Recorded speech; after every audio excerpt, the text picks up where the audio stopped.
เกี้ยวแสงหน้าจอนี่มันอัดไปเขาไปเพิ่มก็เห็นคือกันแต่ว่ามันต้องเพิ่มเดี๋ยวนี้สิก็เมียนเนาะคือกัน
คนลายกายบู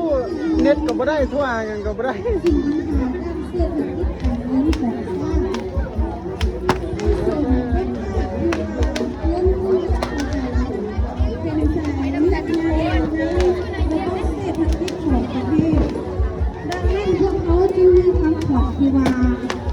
พัฒนาแขนงการเงินแห่งรัฐก้าวสู่ระยะใหม่ที่มีความเข้มแข็งมั่นคงเป็นเจ้าตนเองเข้มงวดโปร่งใสยุติธรรมและเป็นสมัยให้มีโครงไว้พร้อมและใช้บุญกรของเจ้าเข้มแข็งในการสู้ต่อไปซึ่งไหนที่ประเสริฐตรงไหนที่ทำงานของให้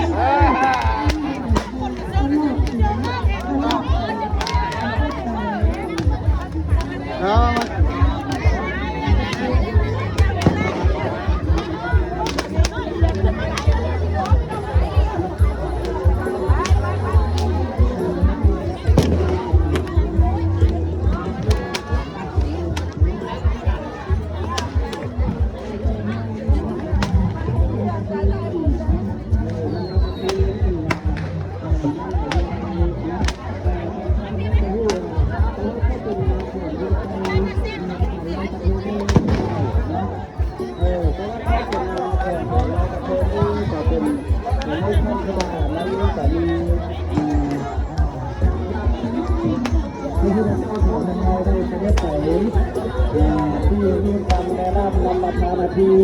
ท่านได้ไปเที่ยวสนามบางแสนให้แก่พญานาคอยู่ในน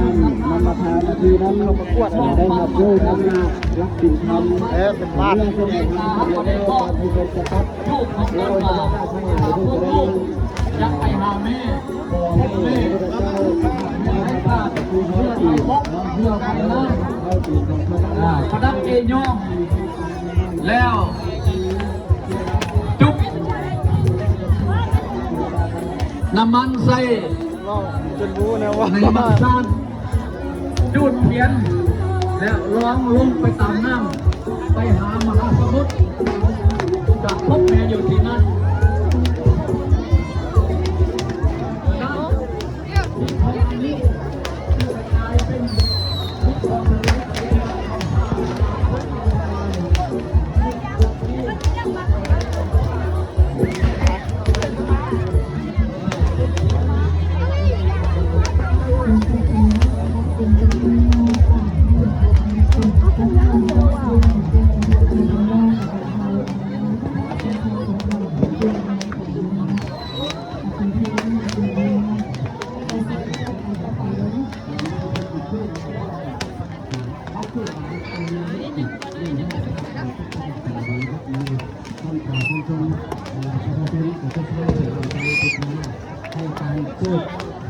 ไม่ให้เป็นตากับพุทธทักษะให้มันยืนตลอดไปอยู่กับปัจจัย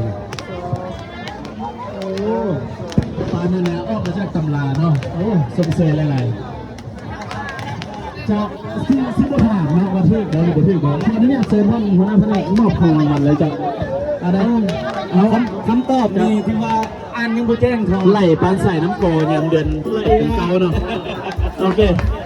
เจ้าขอเชิญท่านหัวหน้าแผนกให้เกียรติมอบของรางวัล เราจะมีโซนนะครับน้องๆแสดงเนาะฝากพี่น้องครับสาวไส้ในระดับประเทศประจำส่วนของเรา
ผมไม่หลอกนะ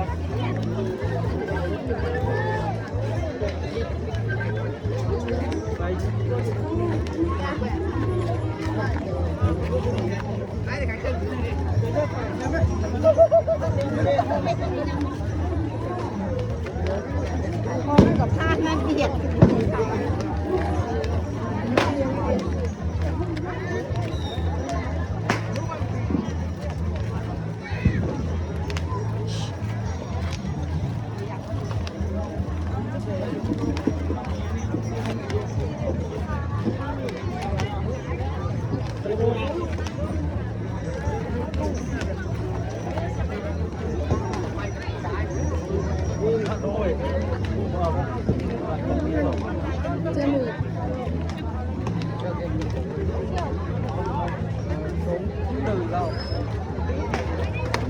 Đến một tục đó.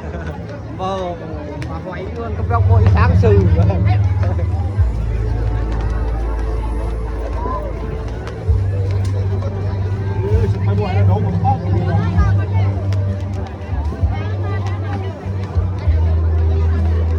กระทงหมักแตงนี่เห็นนะสมักแตงเนี่ยฝานเอามีสมพงฝานแล้ว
ไปเรื่อยๆนะครับมันจะเป็นเกิดรายการตัวเองเพื่อป้องกันคดีการจับแม่และเกียรติคนเราบัตรนั้น3,000 กีบเด้อบัตรนั้น3,000 กีบ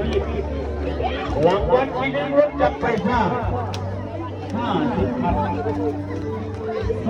กีบมีสิทธิ์รับรถจักรไฟฟ้าเอาไปในราคา12,000 กีบ30 บาทนะครับคืนนี้ร่างกายมันสู้เขาแล้วก็เอาไปเลยสู้คดียำ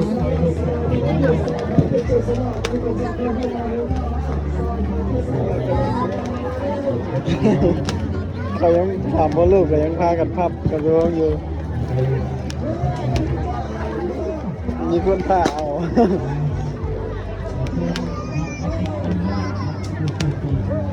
เจ้าทั้งหน้านี่ใครมดไว้บ่คุณมาเนี่ยเหรอเขาเอาเจ้าทั้งในบนมี